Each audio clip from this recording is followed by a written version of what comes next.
This is just going to be a really quick kind of supplemental video to what we've been talking about with intervals.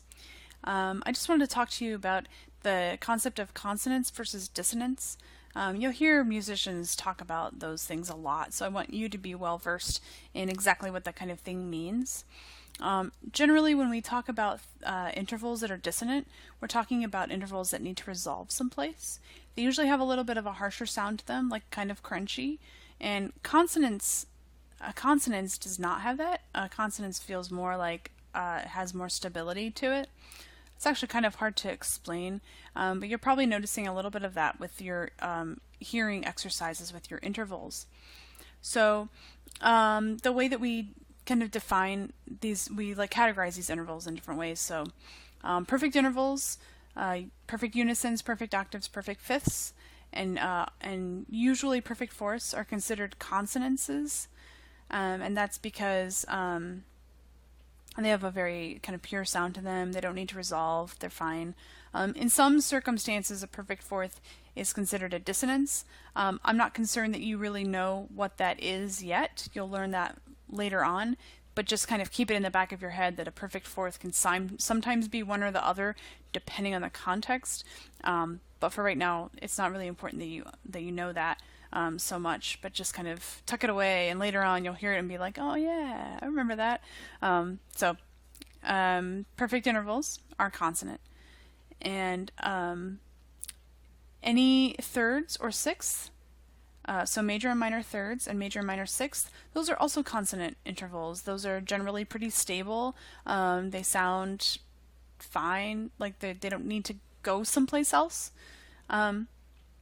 Seconds and sevenths are considered to be dissonant intervals.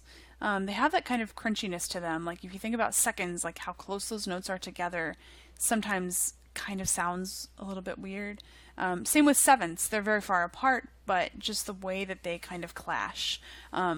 They sound like they need to do something else next, like the notes need to resolve someplace. They can't just kind of stay where they are. Now you probably have listened to music that has dissonance in it that doesn't resolve, and that gives a certain effect. But the reason that it can give that effect is because it's dissonant. So like if you like some like I'm trying to think like some film music like has a lot of seconds in it, like Jaws, right? Da da da da, right? That doesn't like go anywhere. It just keeps doing it, but that gives it this like ominous sense to the music because it's a dissonant interval. And so composers do that on purpose sometimes. Okay, so perfect intervals are consonant, thirds and sixths are consonant, seconds and sevenths are dissonant. Any augmented or diminished interval is also dissonant. Yeah, there's nothing else to say about that. It makes it easier. So you're like augmented, bam, done, dissonant, we're good. So there you go.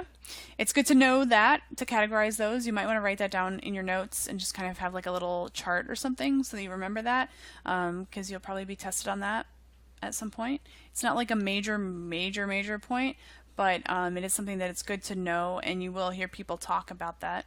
Sometimes people talk about consonants and dissonance in things that are not intervals, like they might say, they might be talking about harmony or about chords. The same principle applies to that. It just means like something, if something needs to resolve in a certain way, it's dissonant, and if something sounds pretty fine without a resolution, then it's consonant. And that's like the basic way that we define those two things. All right, that's it.